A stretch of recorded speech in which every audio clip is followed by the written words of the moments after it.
Good afternoon. Welcome to the Joe Cannon Show. I hope that you enjoy what I'm going to talk about. I know the advertisement for the presentation was to talk about his first three Congresses, but when I got deep into the details, I realized that I could really only do the first two. And so today I'm going to just concentrate on his early political career and those first two Congresses and the elections that got him on the House floor. We all know Uncle Joe Cannon from the pictures that appeared on Time magazine. He was an old man that was taken in 1923. He would be dead 3 years later. But believe it or not, just like us, he was a young man once, early, starting out in his career. He was young, he was enthusiastic. Even at an early age, he was charismatic, but he was, in fact, a very hard worker. We would call him a workaholic. Without further ado, let me get into my presentation. Now, I'm going to be reading most of it, so I will not have that good eye contact with the audience, principally because a number of the words that I'm going to be reading are Joe's words themselves. Additionally, I want to point out that I have been selective in picking the things that I'm going to talk about in those first two Congresses, principally because they are all relevant today. You think 150 years ago, the politics would be different? Well, let me assure you, they are the absolute same.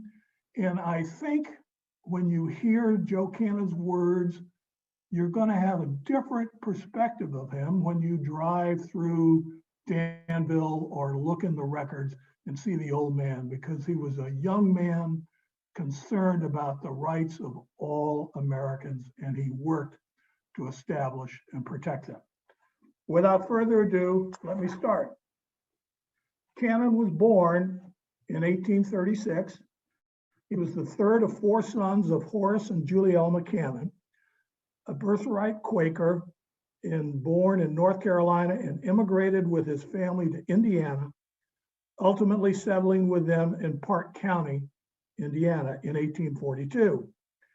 In 1857, he briefly read law in the office of John Palmer Usher in Terre Haute, and in the fall entered the Law School of Cincinnati, obtaining a degree in April of 1858 after 1 year of formal study.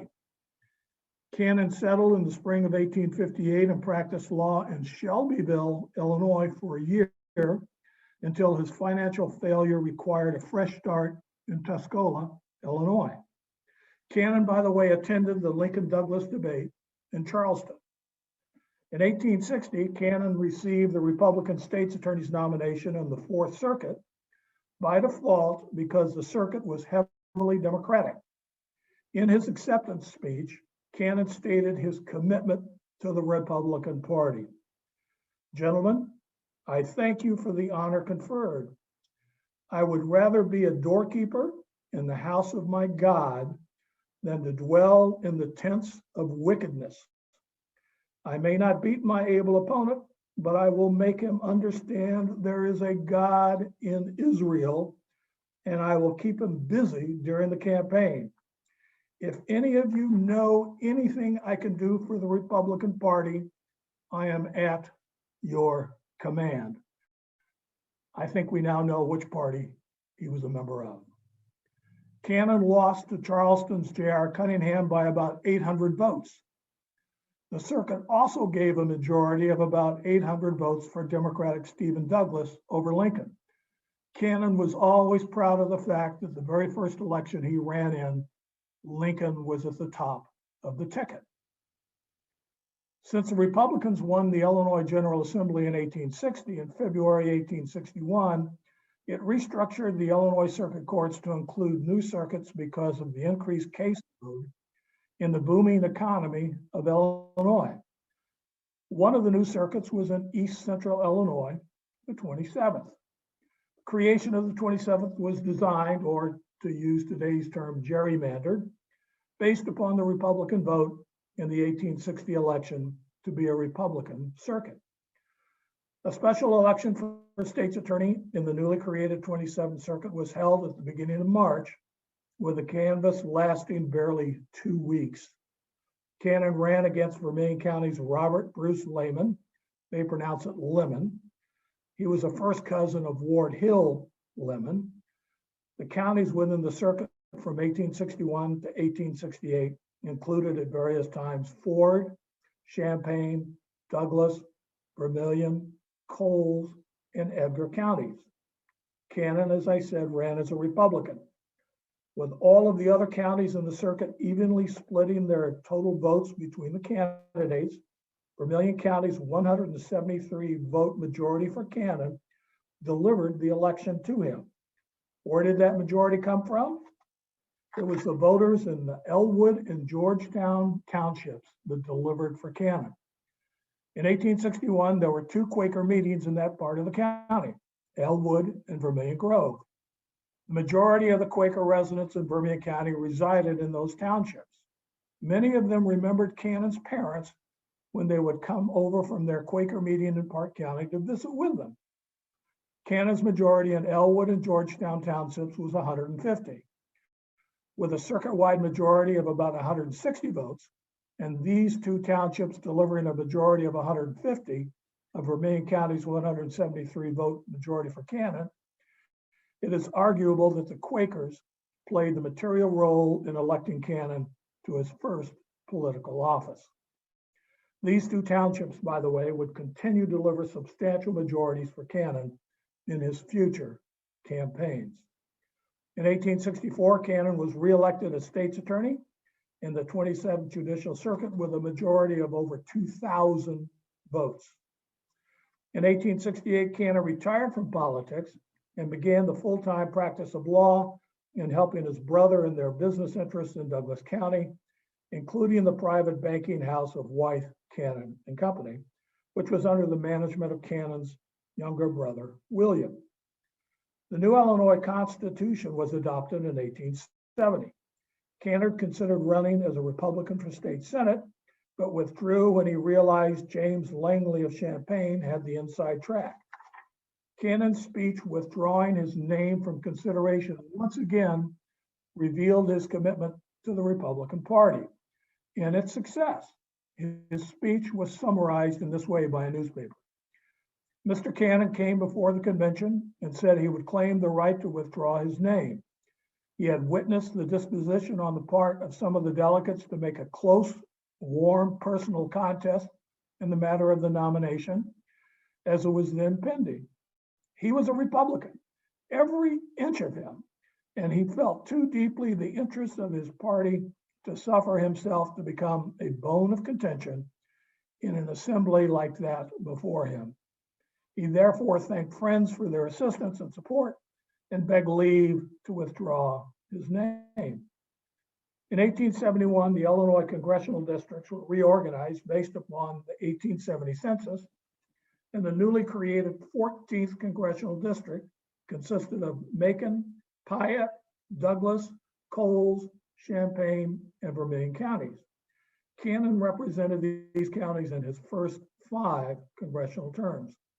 It's important to note that of these 6 counties in the new 14th district, 4 of the counties had already elected Cannon to public office as state's attorney.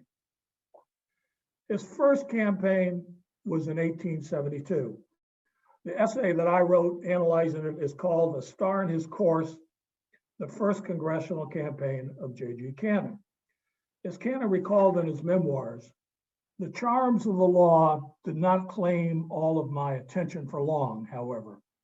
Politics of the sort that thrived in the 1850s and the 1860s gets into the blood and remains. I began to grow restless and made up my mind to run for Congress. As 1872 approached, Cannon started working on obtaining the congressional nomination, but one man stood in his way if he had wanted the nomination. Danville's John Tincher, a banker. He was one of the founders of the First National Bank of Danville, and he was highly respected Republican Illinois state senator.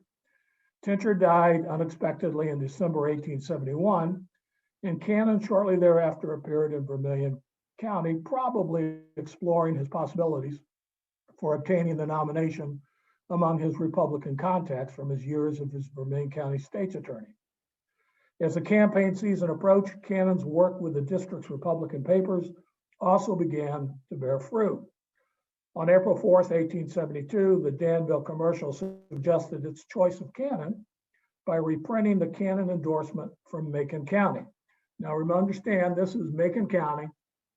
He was never state's attorney there, but this is Macon County's view of the young Joe Cannon.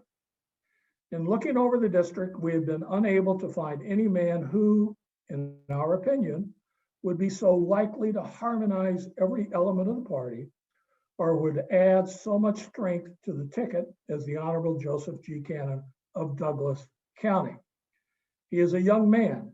Cannon would be 36 in May of 1872, of excellent character and reputation, a lawyer of undoubted ability, a public speaker of more than ordinary power, and enjoys esteem and confidence of his neighbors. He has no troublesome antecedents to be brought forward on the eve of the election, whereby votes may be lost. He has been a Republican from the first and has never wavered in the principles. Though comparatively unknown in this county, which was Macon, he has an extensive acquaintance throughout all of the eastern counties of the district, and those of our own citizens have the pleasure of his acquaintance speak in the highest terms of his integrity and ability. We look upon Mr. Cannon as the peer of any of the candidates named by Champaign County and believe that the whole Republican ticket would be strengthened more by the nomination for Congress than it possibly could be by that of any other gentleman who has been spoken of in that connection. Pick up here that Joe was still living in Douglas County. He and his family did not arrive in Danville in Vermilion County to live until the end of July 1876. In 1872, the Congressional Nominating Convention was held in Tolono on June 13th. Candidates were selected at the convention by delegates allocated to each county based upon the county's vote for the Republican presidential candidate in the prior elections. Each of the counties had their favorite son, and the initial ballots concentrated on the delegates' efforts to persuade other counties to support their favorite son. By the way, during this particular convention, the delegates from Champaign County felt like it was their turn to have the candidate. Coles County had had a congressman for 2 years. Macon County had had a congressman for 2 years. Champaign County felt it was their turn to have the congressman. Most of the counties had instructed their delegates to vote for Cannon as their second choice. Vermilion County's congressional convention delegates were instructed initially to vote for its favorite son, Lyman Gwinnett, but once it became clear to Gwinnett that he would not receive the nomination, it instructed its delegates to switch to Cannon. That clarity came when Coles County switched to its second choice, Cannon, and Coles, with Vermilion joining them, put Cannon over the top. That happened on about the 37th ballot. As an aside here, I'd like to point out that Lyman Gwinnett was prosecuted by Joe Cannon as state's attorney in 1874 for participating in a Copperhead riot in the public square in Vermilion County. Gwinnett was found not guilty, but I imagine Cannon's probably the only congressional candidate in history to have had a person who he prosecuted actually withdraw from a campaign and nominate the man who prosecuted him for Congress. Cannon's opponent in 1872 was Democrat William E. Nelson of Decatur. He was born in Sparta, Tennessee in 1824. His father was an attorney and Nelson read law under his tutelage. Even though he was not yet 21, he obtained admission to the Tennessee bar at age 20 in 1844. Nelson remained in his Tennessee home county and practiced law until his removal to Decatur in 1857. Late in life, Nelson observed that he never was any good as a party politician. He never was a politician, just a plain lawyer. He was, however, seen as a strong speech maker. Cannon, like Grant, won in every county of the congressional district, enjoying a 3,700 vote majority. Cannon's characterization of his first congressional victory acknowledged Grant's role in his victory. Grant pulled me through. He carried Illinois by 60,000 and I went in with a tie.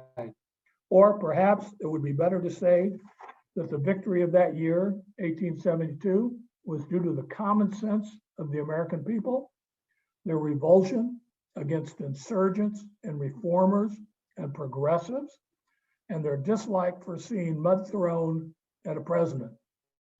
That is a lesson which does not yet seem to have been learned. Throughout his political career, Cannon would be a Grant Republican. As I mentioned, this presentation just tips the iceberg in regards to all of the things that Cannon did during his first two Congresses. I picked out some highlights, and let's move on until his first Congress. It was the 43rd Congress. It met March 4th, 1873 to March 3rd, 1875. At its beginning, the 43rd House of Representatives had 87 Democrats and 198 Republicans. Cannon's first experience in Congress was with a party that enjoyed a substantial majority. Even though Cannon was elected in early November 1872, it would be over a year before he actually began his formal service in Washington, D.C. as a member of the House. The official life of the 43rd Congress was March 4th, 73 to March 3rd, 75. The House organized and began its first two sessions on December 1st, 1873, and completed it on June 23rd, 1874. The second session began on December 7th, 1874, and was completed on March 3rd, 1875. During the year before Cannon began his actual service in Washington, he attended a convention for congressional members in St. Louis, which intended to educate them on the need for internal improvements to the Mississippi and Western railroads, both serving the huge agricultural area known as the Ohio-Mississippi Basin. After the convention ended, a number of the attendees, including Joseph and his wife Mary, traveled to Galveston, Texas, to hear the pitch for the improvement of its harbor, then to New Orleans for the pitch to remove the blockage in the Mississippi between that city and the Gulf, all to improve the delivery to East Coast and European ports by boat farm products from the Midwest farms. Today, we sell a lot of corn and soybeans outside of this country. That's no different than it was in the 1850s, 1860s, and 1870s. During the year's wait, Cannon almost made a fatal political error in his calculations on whether to support a congressional pay raise that the 42nd Congress passed at its end, raising the pay of House members from $5,000 to $7,500, and then having the gall to make it retroactive for the entire 42nd and then to the new 43rd Congress. It was known in America as the Salary Grab Act, and its unpopularity was intense. In August 1873, Cannon spoke at a large farmers gathering in Catlin and told the crowd he had not yet made up his mind on repealing the increase. He wanted to wait until he got to Washington and study the facts, which included the real cost of living for a congressman. The newspapers within the 14th district immediately came out in opposition for Cannon. One of the newspaper editors seriously said, "We elected a $5,000 man, not a $7,500 man. Cannon should resign and run to see if he really is a $7,500 man." If the election had been held in November, Cannon would have lost. By the time he left for Washington for the first session in December 1873, he favored repeal of the Salary Grab Act.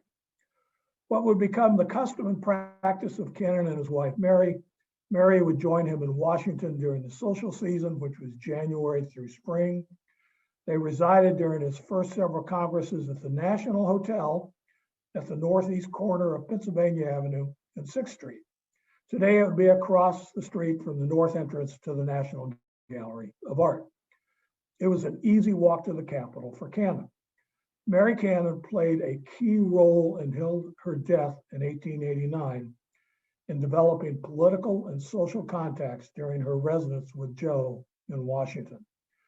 What little correspondence between the two that survives reveals she was a close observer and keen advisor to Cannon. In recalling his first days in the House, Cannon stated, "I had never been to Washington and I was green. I had certain talent for debate and had exercised it since childhood. Growing up in his Quaker household, his father and his brothers daily had debates at the dinner table. But I look forward to taking my seat in the House with no slight timidity. An awkward and relatively inexperienced country lawyer of 36 years entering a company which included numerous brilliant and powerful leaders whose names were revered from afar by us on the prairie." Woodrow Wilson once observed, "It is not far from the truth to say that Congress in session is Congress on public exhibition, while Congress in its committee rooms is Congress at work." Long located in the Capitol and later also in the House, the committee rooms have been the chief workshops of the House. Now, some of you who may have gone to Washington may have seen the Cannon Building in Washington. Yes, it's named after Uncle Joe. The reason why it's named after Uncle Joe is because it was named after him because it was authorized and built during his term of speakership. That was the political compromise. How do you name the Senate and office buildings for people in American history with legislative reputations? The answer is you name them after either the majority leader in the Senate or in the House, the Speaker, who was active at the time the House or the office buildings were built. When House Speaker James G. Blaine announced the committee assignments for the 43rd Congress, Cannon was appointed to the House Committee on Post Office and Post Roads. As luck would have it, one of the future House speakers, Democrat Samuel Randall, was the lead minority member of the committee. Randall would have the opportunity to observe the intense work ethic of the new member of Congress from Illinois. Cannon recalled in his memoirs how he learned of his assignment. "To me, an unbroken colt from the plains, naturally it appeared that there were giant members in those days. I recall that when I called on Blaine, who was then Speaker, he was polite but sarcastic. Sarcastic, by the way, is something that Joe Cannon could recognize. Perhaps you would like to be chairman of appropriations, he remarked. Remember, that was Cannon's future position before he became Speaker. I was not so green that the sarcasm was wasted, but I replied that I was from an agricultural constituency and that my people were greatly interested in the Postal Service and that I should be happy to have an assignment to a committee which would deal with post office matters. Much to my surprise, Blaine assigned me to the Committee on Post Office and Post Roads. For the next 6 years, Post Office and Post Roads would be Cannon's principal committee assignment, and he would develop the respect of both Democrats and Republicans as to his knowledge of the details and finances in the operation of the Post Office Department. The first major legislation of the 43rd Congress was the repeal of the Salary Grab Act. True to his word, Cannon voted to repeal the act and return House members' salaries to $5,000 annually, thereby making the local Vermilion County editor happy that he was now a $5,000 man. In fact, but for his oath of office, Cannon's first words of record on the floor of the House as Congressman dealt with its repeal. One of the hot political potatoes associated with members of Congress was the franking privilege, free mail for members. Two of the items that were subject to the congressional privilege was the sending of seeds and educational circulars from the Agricultural Department to the members' constituents throughout the country. The urban representatives found this to be costly to the government in the context of the salary grab and sought to limit it. Cannon defended the practice in a speech on the House floor that stimulated a member to comment about Cannon having oats in his pockets. Cannon's response would literally stay with him for the remainder of his life. Mr. Cannon, the truth is that people get valuable information concerning the administration of the government in all its departments and branches from these documents. My observation is that information obtained therefrom passes orally from man to man, and while I am proud of our great cities and many of the citizens who reside therein, noted for their proficiency in their respective callings and their great energy and industry in accomplishing that which they undertake, yet in the country, among the producers, the men who earn bread by the sweat of their faces, you find equally as great industry, and I dare say more general intelligence and patriotism. And this class of men especially are anxious to receive public documents and read them. A member, the gentleman from Illinois must have oats in his pockets. Mr. Cannon of Illinois, I understand the gentleman. Yes, I have oats in my pocket and hayseed in my hair. Great laughter on the floor of the House. And the Western people generally are affected in the same way. And we expect that the seed, being good, will yield a good crop. I trust tenfold. And the sooner legislation is had, not only as proposed by this bill, but in all other respects, as the people desire and equity and justice shall dictate, the better it will be in the long run for all people in this country, whatever may be their calling or wherever they may reside. Cannon literally was a backbencher in the House. His seat was in the back on the Republican side of the chambers. Back then, each representative had his own desk on the floor. No separate offices existed for them.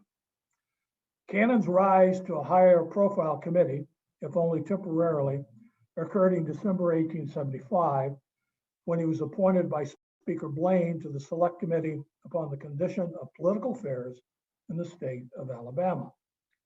The 1874 national elections produced substantial efforts by Democrats in the South to suppress and intimidate Black voters, who generally voted for Republican candidates in state and federal elections. Does this sort of have a rhyme in today's politics? Several deadly riots occurred in South Alabama, and Speaker Blaine appointed a select committee to investigate the matter and report his findings to the House. 5 members were selected to serve, and 1 was Cannon. The committee held hearings in Washington, D.C., and traveled to South Alabama and held hearings at the locations where the violence occurred. The record of the proceedings demonstrates that Cannon played a material role in the investigations. The transcripts of the testimony taken by the committee accompany the report. The recorded testimony consists of 1,326 pages. With modern databases, it's possible to search the record for the number of times each member of the committee asked a question or a series of questions, since their name appears before the question asked. Based upon a digital research of the recorded testimony, Cannon's name appeared 1,128 times in the recorded testimony. The other 4 members, 428 times, 395 times, 381 times, and 376 times. These appearances suggest that Cannon's active participation during the gathering of the evidence was materially greater than the other members of the committee. It also confirms Cannon's work ethic during his first term in Congress. Cannon's advocacy of the proposed legislation developed as a result of the Select Committee's investigation provides a great insight into what his view of the role of the federal government was in America in protecting the rights of all of its citizens, Black and white. His comments are as relevant today as they were 146 years ago. Mr. Speaker, the object of government is the protection of the life, the liberty, and the property of the citizen. And a government that does not give such protection fails in the object for which it was formed and cannot endure. The compact, may be said, that exists between the government and the citizen is that the citizen shall bear arms in the common defense, contribute to the revenues, and otherwise perform his duties toward the government, and that the government in return shall protect him in every right which he has not surrendered for the common good. Under our form of government, the power to protect the citizen in parts rests in the United States and in part in the states. But states, whenever the Constitution makes it the duty of or gives power to the Congress to legislate for the enforcement of rights or the redress of wrongs, no cry of centralization, interpreted in the 21st century, keep the federal government out of it, should deter us from doing our duty by giving proper legislation in the process, in the premises.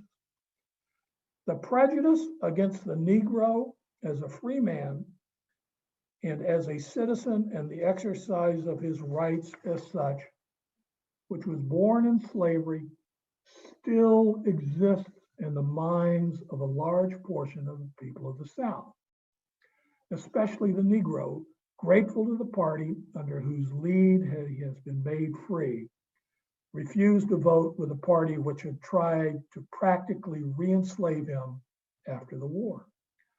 Under the Constitution, they were powerless to reinstate him or abridge his rights of suffrage by state law, so they undertook to do it by force, murder, assassination, and with the aid of a secret society of armed men known as the Ku Klux, indirectly that which they could not do directly.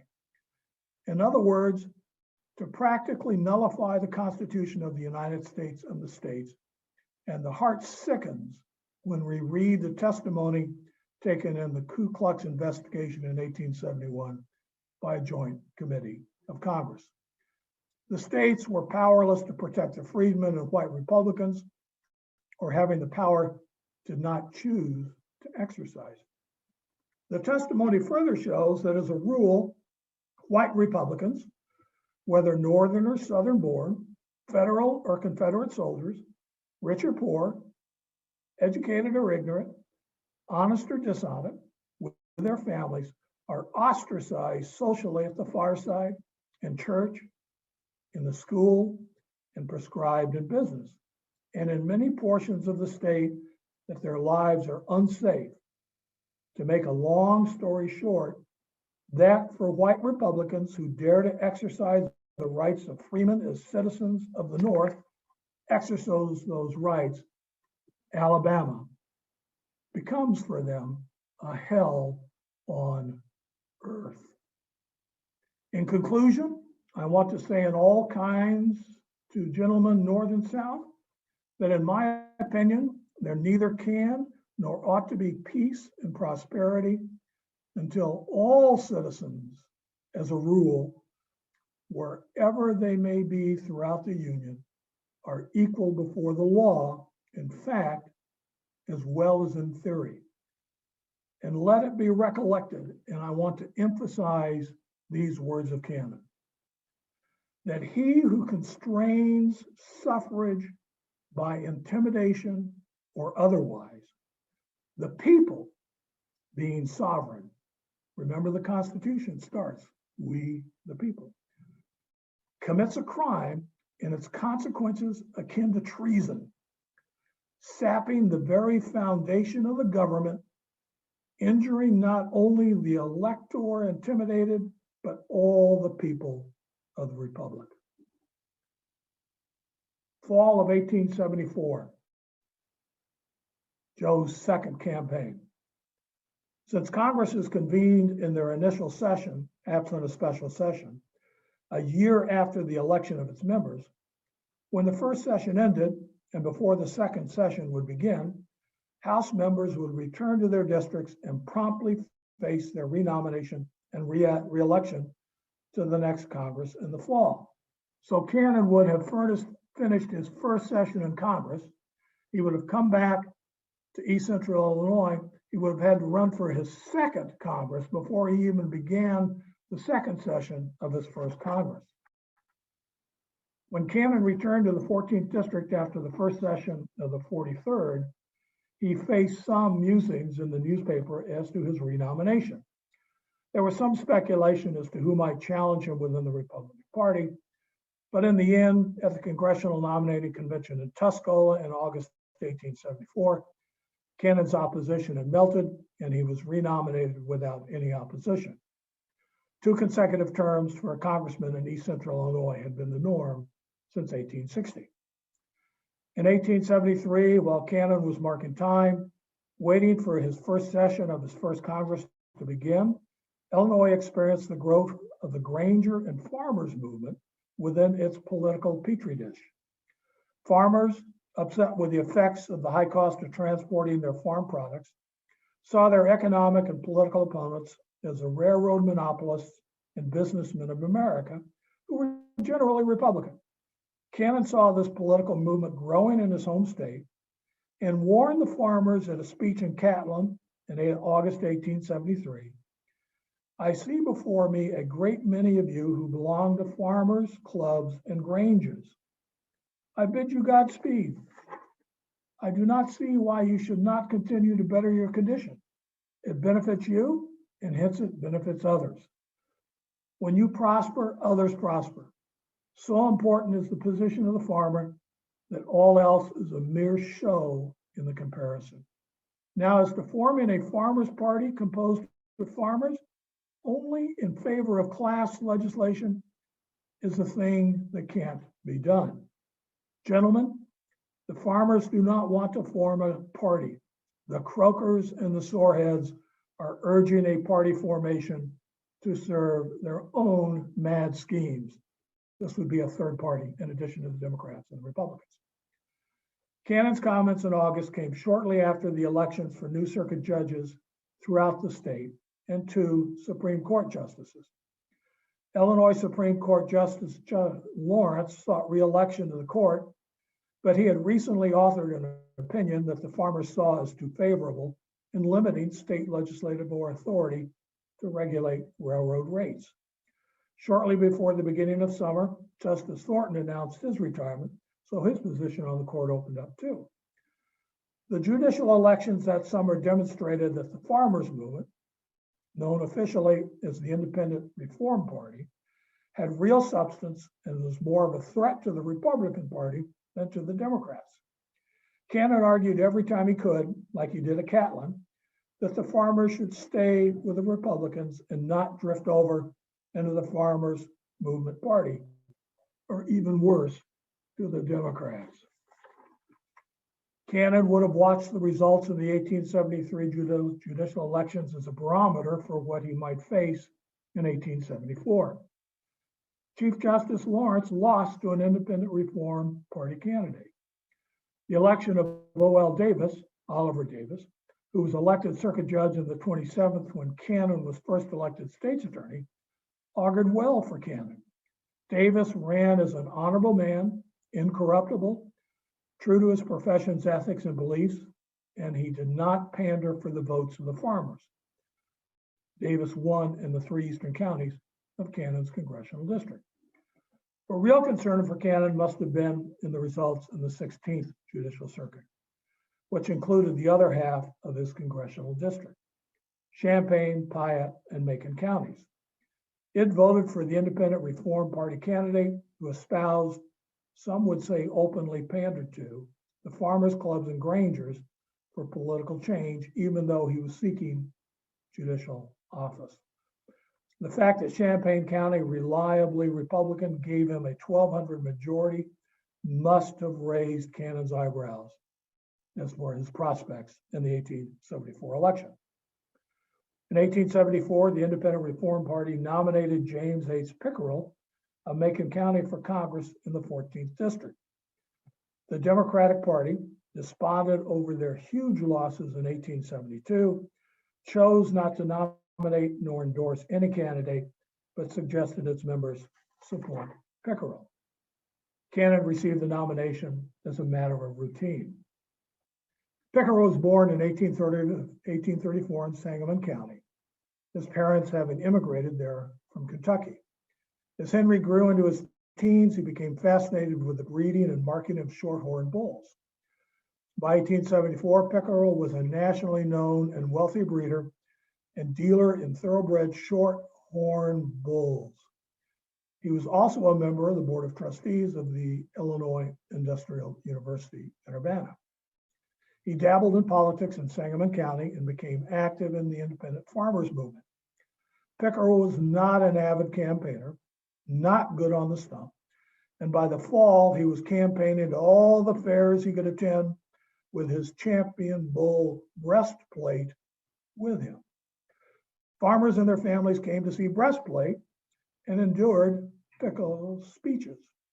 At the Champaign County Fair, Cannon got so exasperated at the fair growers paying more attention to Pickerel's bull that he muttered, "Are you going to vote for Pickerel, his bull, or me?" Cannon's frustrations and concerns with Pickerel in the context of the farmers' movement were legitimate. On November 18th, 1874, the Piatt Herald reported Pickerel's majorities of 7 in Champaign, 77 in Piatt, 207 in Macon, and 29 in Coles County. Cannon had majorities only in Vermilion County of 928 and Douglas County of 81. Now remember, 2 years, just literally 2 years before, he had won every county substantially. And initial returns were notoriously wiggly right after the election. Majorities in the counties received more attention than total votes, with a final count confirmed several weeks after the election. The Danville Commercial ultimately reported a Cannon district-wide majority of 631. Remember, it was 3,700. A review of the available returns shows a pattern in Cannon's majority. The urban centers in each county, but for Charleston, overwhelmingly supported Cannon. Rural areas supported Pickerel. These returns confirmed that many Republican farmers abandoned Cannon for Pickerel within the district. In the big picture of Cannon's congressional elections in the 1870s, this election was the closest any of his opponents got. If only 632 farmers had preferred Breastplate the bull and his owner, Cannon may have been lost to history in 1874. Cannon clearly owed his reelection to Vermilion County. The Danville Times noted this in its November 21st edition. Mr. Cannon's majority over Mr. Pickerel is 631. His majority over Major Nelson 2 years ago was 3,800. Mr. Cannon owes his election to Danville Township. Here he received a majority of 551. Had this township done as the district did at large, Mr. Pickerel would have had a majority.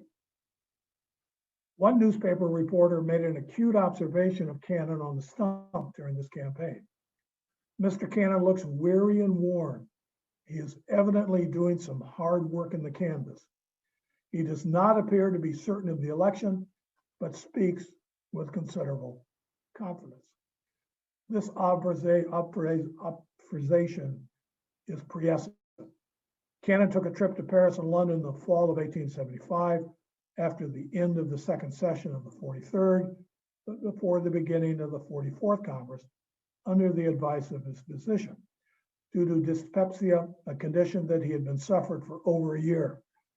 Track that back to the 1874 campaign. Now we get to his second Congress. Late in life, Cannon described himself in his early years in Congress. My talents and my training lay along the lines of wheel horse duty. I was not an orator, and I knew it. I could talk on my feet without embarrassment, and in debate, I could present a case clearly because I had to learn that art during my years of the office of prosecuting attorney. Listen carefully. I was interested in the business of government, not in the trimmings. And I early saw that there was always room for one more man willing to work. When Cannon walked onto the floor of the House to begin his second term on March 4th, 1875, he was a member of the House's minority party, but he also was a veteran since of the 292 members, only 108 were members of the 43rd, and of those, 68 were Republican and 40 were Democrats. That left 184 members who were new to the House, most of whom were Democrats. Cannon's close call with Pickerel in his safely Republican-leaning district, along with a wipeout of the 43rd Congress's Republican majority, was evidence of just how badly the Republicans were routed nationally by the Democrats in the 1874 congressional elections. Remember, though, in the congressional district, the Democrats didn't even nominate anybody to contest Cannon. It was during the 44th that Cannon's work ethic began to shine among his fellow members. Part of the reason was the death of Speaker Michael Kerr at the end of the first session of the 44th. Having obtained the majority in the House in the 1874 elections, the Democrats selected Kerr of Southern Indiana as Speaker. His health to begin with was poor, and he passed in August 1876. Samuel Randall had served as a senior minority member of the Post Office and Post Roads Committee during the 43rd Congress, so he had a good idea of the talents of Cannon as a congressman, willing to work hard. Here in the 44th, during Kerr's tenure, Randall was chair of the House Appropriations Committee, and then he became Speaker. During the 44th, Cannon used his position in the minority by obstructing, when possible, the Democratic agenda. His first 2 years of service also taught him the importance of mastering the House rules to both prevail and to obstruct. Remember, unlike many of his fellow congressmen, Cannon had no prior legislative experience before he entered the House in 1873. The Democrats' agenda in the 44th was to cut taxes, reduce the budget, and reduce the size of the federal government. Cannon also would use his knowledge of the Post Office Department's operations obtained in the 43rd Congress to keep it sufficiently financed for efficient operations in the name of what Cannon saw as false economy. There's a bit of irony here. The man who was chairman of appropriations in the decade of the 1890s became famous for saying no as the watchdog of the Treasury, fought in the 44th Congress to maintain appropriations, if not increase them when required, to keep the post office and other portions of the government operating efficiently. Remember, he was interested in the business of the government, not the trimmings. One of Cannon's first high-profile legislative efforts dealt with an amendment to the Comstock Law.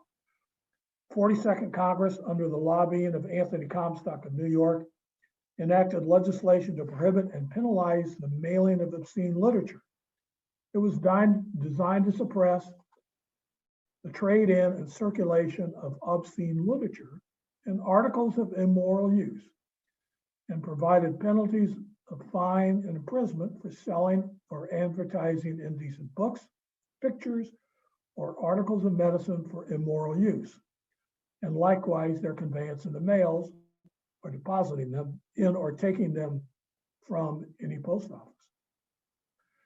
The Comstock Law supplemented statutes enacted by Congress first in 1842, prohibiting the importation of obscenity, and again in 1865, designed to protect soldiers from receiving erotic materials in the mail. I bet that's a part of the Civil War most of you didn't know. The regulation of obscenity was originally seen as a police power retained by the states and a matter for state laws, but Congress used its powers granted to it for customs and mail to adopt these early statutes. On January 18th, 1876, Cannon introduced a bill to amend the penalty sections of the Comstock Law. The amendment was designed to correct an oversight in the drafting of the law, which now stands on the statute books. The penalty applies only to those who are found guilty of circulating articles for the purpose of preventing conception and procuring abortion. After some objections were initially raised, the bill was passed, but not before most American newspapers discussed its implications for its readers, and Cannon was expressly identified as the bill's sponsor. The Watertown News provided an example of the dangers of Cannon's bill, since many newspapers were delivered through the mail. Mr. Cannon of Illinois has introduced a bill into Congress providing penalties for sending immoral or obscene literature through the mails. Such a law, if rigidly adhered to, would take away a large share of the stock and trade of the metropolitan newspapers, and our lawmakers have such a tender regard for the interests of the daily press that it is quite likely this bill received little attention at their hands. Imagine what the daily paper would be under such law. We would not know how murders are committed and would be deprived of reading the murderer's confessions, the ending of which almost invariably is his entire faith in the atoning blood of Jesus Christ. We would be ignorant of the numerous seductions and rapes which are occurring all over the country. We would not know what ingenious methods thieves devise to open safes or enter buildings. The machine the dynamite fiend constructed would be a mystery to us, and posterity would receive no hints from his ingenuity. We would know nothing about elopements or scandals, and divorces would be comparatively unknown, if procured. All these benefits, and many we have not mentioned, would be taken from us if Mr. Cannon's bill should become law. As usual, the problem would become, what is obscenity and how do you define it? That was resolved in the 1970s in America. The bill also addressed the mailing of lottery advertisements. Illegal lottery circulars could not pass through the mails. In some states, lotteries were legalized, and others they were prohibited. So some were mailable in the state where the lottery was legal, but not mailable in another where the lotteries were illegal. The amendment to that section secured uniformity and prohibited lottery circulars of any kind passing through the mails. When the House took up appropriation for the Post Office Department, Cannon had the opportunity to put on record his thoughts on the reassimilation of Southerners after the Civil War with the North. His comments were made at the time the nation was preparing to celebrate its centennial in 1876. Mr. Cannon's words: "Now it is far from my purpose to bring in any matter political. I am not going to do it. I have no hatred toward the people of the South. I have no hatred towards any man. I have no wrongs to be redressed. As the gentleman said, we are the same country, the same people, and many of us upon this floor, although by residence and adoption of the North, are by birth of the South. I want to submit one thing. You may sing psalms about the centennial until the next centennial comes, but that kind of thing will never knit the North and the South together. Action is the thing you want, not words, but action North and action South. Nothing will ever heal over the breach and restore complete good feeling, but prosperity the country over."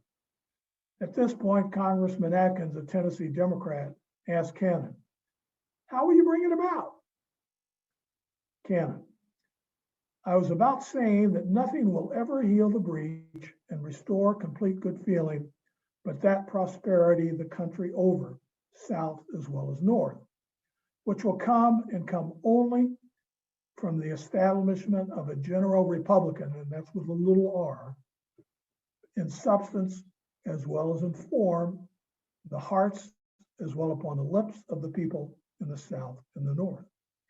That kind of love for the Republic that makes each citizen respect the rights of every citizen, however humble he may be. And I will tell the gentleman how that genuine spirit of republicanism is to be brought about. In my state of Illinois and elsewhere north, there has always been two great parties seeking to control the policy of the government. One watches and is a check upon the other. This was the case even during the late war. And as a general rule, there is no interruption of personal, business, or social relations between the persons composing those parties. Many among the best friends I have in personal relations, men who I esteem, are men who belong to the opposite political party. They would not vote for me, nor I for them. And what you want today down south to restore prosperity is not pretty speeches, but you want that kind of public sentiment that tolerates those who disagree with you in politics.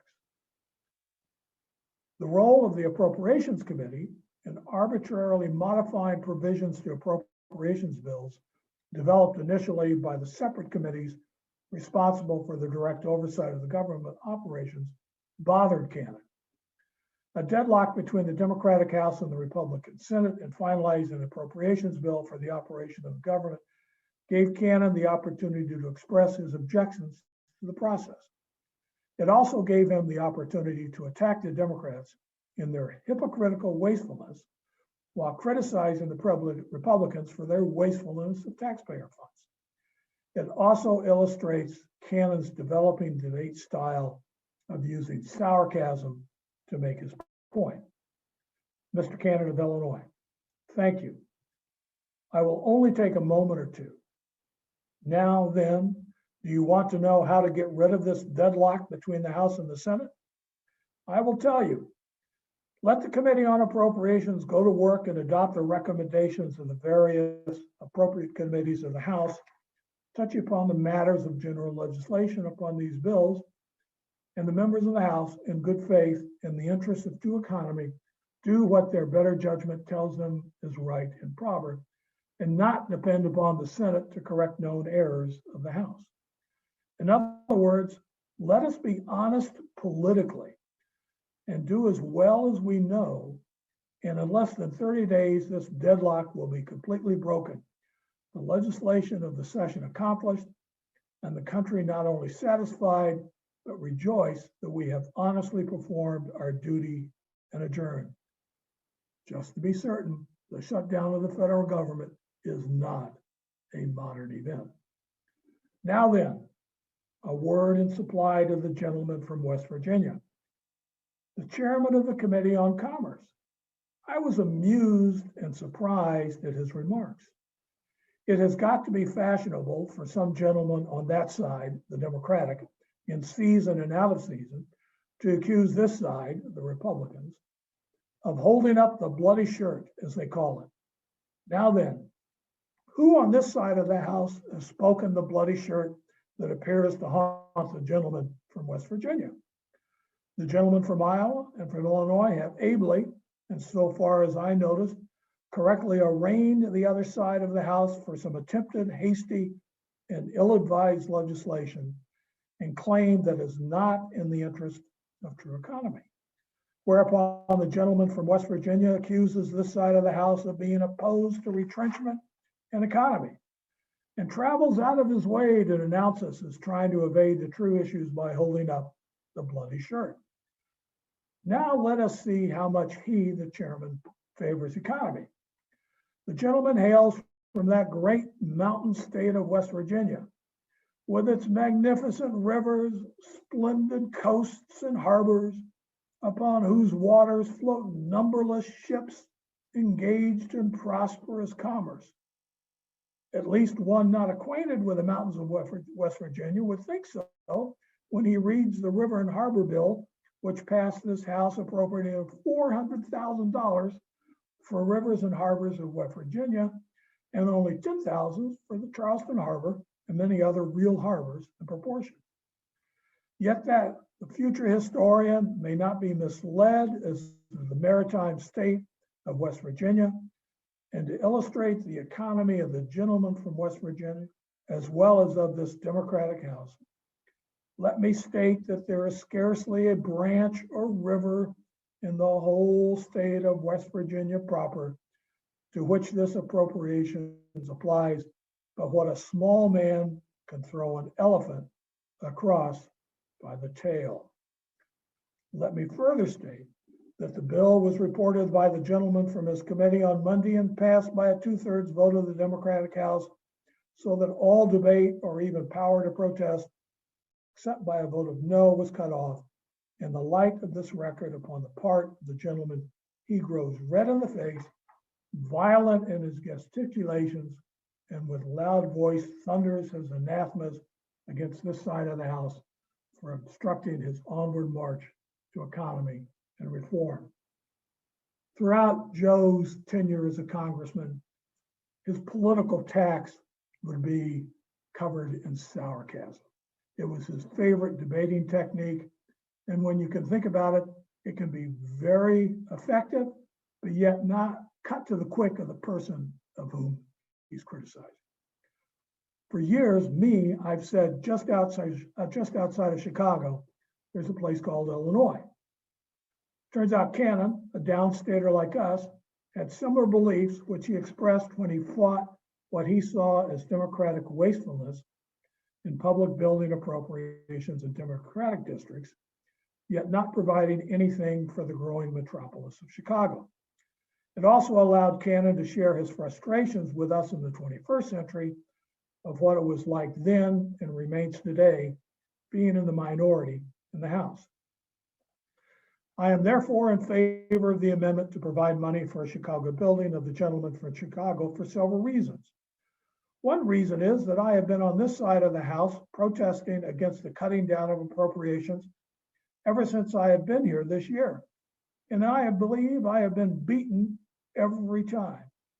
It is a great deal like rubbing salt on a sore back to be beaten all the time. I do not want my friends from Chicago, there are 3 of them, I believe, on that side of the House, in other words, 3 Democratic congressmen, to feel as I have felt this session. It is not a good feeling to have. It has been some time, gentlemen, since you've felt bad on that side of the House. Another thing, Chicago is a pretty smart little city if it is in Illinois, or Illinois is in Chicago, whichever way it may be. We in Illinois think we pay some internal revenue tax. It is said that we pay this year over $20 million. I think that is about $6 million more than is paid by any other state. There is nothing in this bill for Chicago, yet when I turn to page 20 of the printed bill, the very first paragraph I find is this: Custom House, Courthouse, Post Office, Evansville, Indiana. For continuation of building, $50,000. I was surprised, and I must say thunderstruck, when I turned to the estimates and found that the entire estimate for Evansville was $50,000. I suppose it must be on account of the large amount of internal revenue tax paid by Indiana. I want to call attention to the fact that Chicago does not get anything in this bill for her public building, while Indiana gets for the public building at Evansville all that it asked for.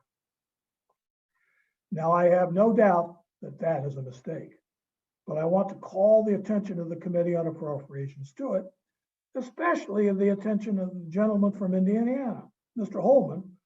For somebody might say that because he was on the Committee on Appropriations, therefore the committee gave full up for Evansville all that was asked, but did not give Chicago anything. Now let me say in cool, hard earnest, while there are some things about Chicago that I do not like, and while I expect after the next election to like her a great deal better than I do now, in other words, the election of Republican Congress, yet personally, I like the gentleman from Chicago. Chicago is a grand, noble city, the metropolis of a good, noble, wealthy, fast-growing state. A city doing business today, I take it, than any other city in the Union, unless it be New York, and crowding fast on the heels of New York, which has its magnificent public buildings complete or about finished. It is right and proper that Chicago should have its public building. And I ask in fairness that this side of the House and the other side of the House will do what is right and proper for Chicago. Today, I've shared with you the tip of the iceberg of Cannon's comments and actions during his first two Congresses. It's clear from the record he was almost always on the floor of the House when it was in session, listening closely to the debates and asking questions about making comments that were always relevant to the action. His questions and comments showed that he had read and digested the bills that were before the House, particularly the money bills. But just in how did Cannon see his job? To do what is right.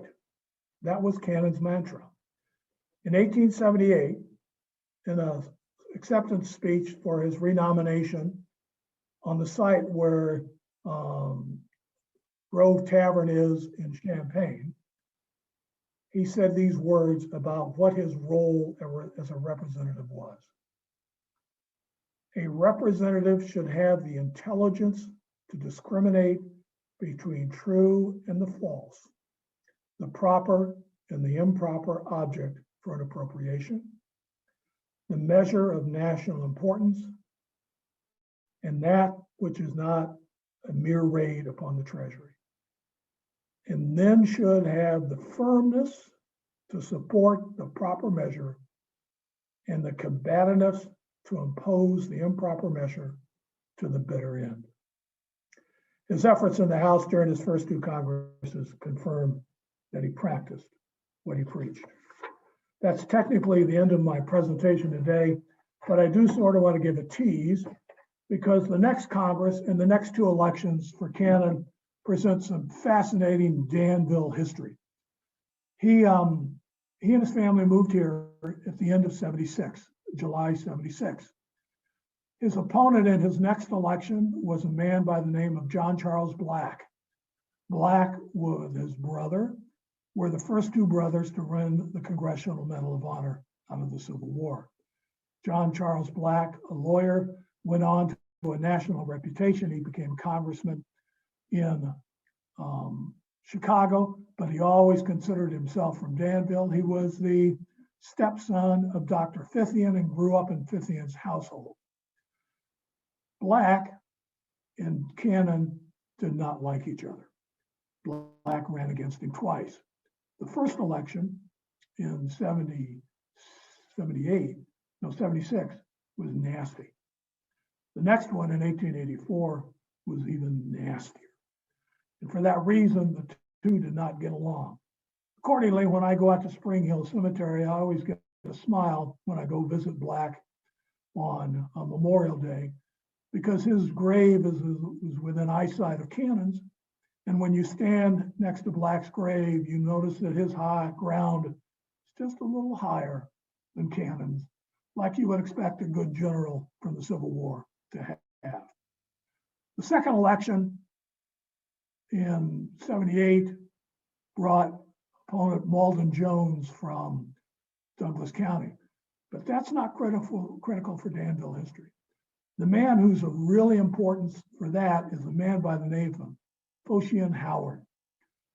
He was in charge of Malden Jones's election, and he was the first politician to oppose Cannon who brought in really nasty Black attack campaigning.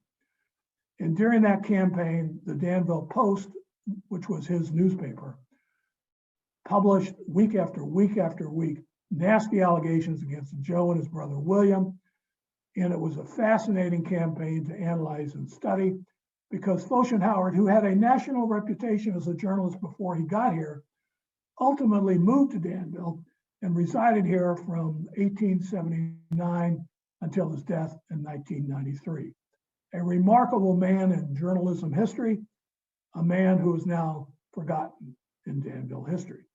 With that in mind, I hope to be able to come back and talk about Cannon's next two Congresses, because I can assure you, having looked at them, that there's just as much interesting stuff and words uttered by him about his times and well as our times today that I think some of you will enjoy.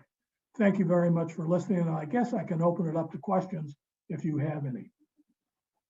Here comes my techie to help.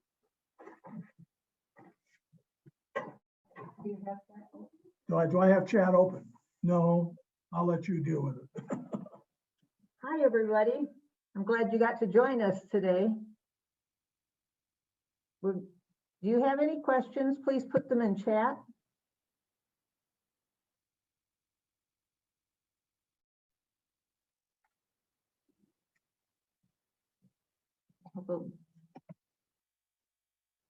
I believe if you unmute yourself, we should be able to hear if you have any questions in person. Well, I guess I covered it so well, nobody wants to ask anything. So Tim, how long have you been interested in canon, and why did you get into? Well, to make a long story short, I was asked that question when I came in today. And the first time I ever heard of Joe Cannon, I was reading American history on my stair steps in Urbana. I was in high school, and I was always amazed to think that there was a man who was Speaker of the House of Representatives just 30 miles from where I grew up. Well, as I went on in life, became a lawyer, practiced, got out of the Navy. I was a Navy JAG and came back to Danville to practice. I ended up in Danville. And when I got here, I realized ultimately that there's no biography of Joe Cannon. Now, there's lots of academic studies, particularly in the political science area, about his removal of powers while a speaker, but nothing about his early years. As a matter of fact, if you go to Wikipedia and look him up and you read about his early years, 95% of it is wrong. So when I decided that when I retired, I would take the opportunity to start looking at Joe. And the further I got into it, the more I enjoyed walking in the weeds. And I have explored all of the weeds of Cannon, from his growing up in North Carolina to his years in Park County, to his years in Tuscola, where, by the way, he made his first bit of wealth, his years as state's attorney, and then I moved on to his years in Congress. I also studied his private practice of law. I've generated probably 13 essays on this exploration. All of them are available here in the Danville Public Libraries. Many of them you can check out should you want. He's a fascinating man. I can assure you that his reputation as the czar of the House, the tyrant. In fact, one of the few biographies written about him is called The Tyrant of Illinois, is absolutely wrong in the characterization of the man. The further I dig into this man, the more respect I have for him. He was a man who literally practiced what he preached. Just a bit of history on his growing up. His father, a physician, helped Blacks on the Underground Railroad as they came through Park County. His dad was prosecuted in 1846-47 for hiring a Black man to work on the farm. His dad was convicted. His dad refused to pay the fine. His dad went to jail for 30 days while the sheriff collected the fines by having sales on some of his property. Horace Cannon's civil disobedience in favor of the Blacks and against slavery predates Henry David Thoreau's essay on civil disobedience by a year. Joe was so respectful of his father, he kept a picture of his father hanging in his study in Danville until the day he died. I know the respect I have for my father. Every now and then I get into the point where I say, well, what would my dad do? I generally know the answer. I am certain, as I'm sitting here today, that when Joe got into such a situation, he would ask, what would my dad and my mom do? Because she too was an extraordinary woman. I've said many times that even though I'm a lawyer, when I die, and if I do make it to heaven, I'm going to hug my parents, I'm going to hug my wife, but then I want to meet Horace and Juliana Cannon, because they were remarkable people and they raised a remarkable son. Well, thank you very much. And thanks to all of you on behalf of Danville Public Library. We look forward to time when Tim can present something to us in person. By the way, there is a question. In essence, are you related to Cannon? The answer is probably not. As far as I know, there are only 5 descendants of Cannon surviving today, none of whom live in Illinois. There are some descendants of his brother William that live in and about Danville. And William himself is a remarkable character. I can assure you that Joe Cannon's political career would not exist but for William. William made the money, Joe did the politics. Whenever Cannon recognized and acknowledged his success, he always gave credit to his brother. By the way, his brother, a successful banker, he and his brother founded the Vermilion County Bank, which morphed into the Second National Bank of Danville. His brother was an albino, and he had that particular physical disability, but yet he was a financial genius, well recognized in Danville. Upon his sudden passing in 1902, Danville lost a significant contributor to its economic prosperity. Okay, Anything else?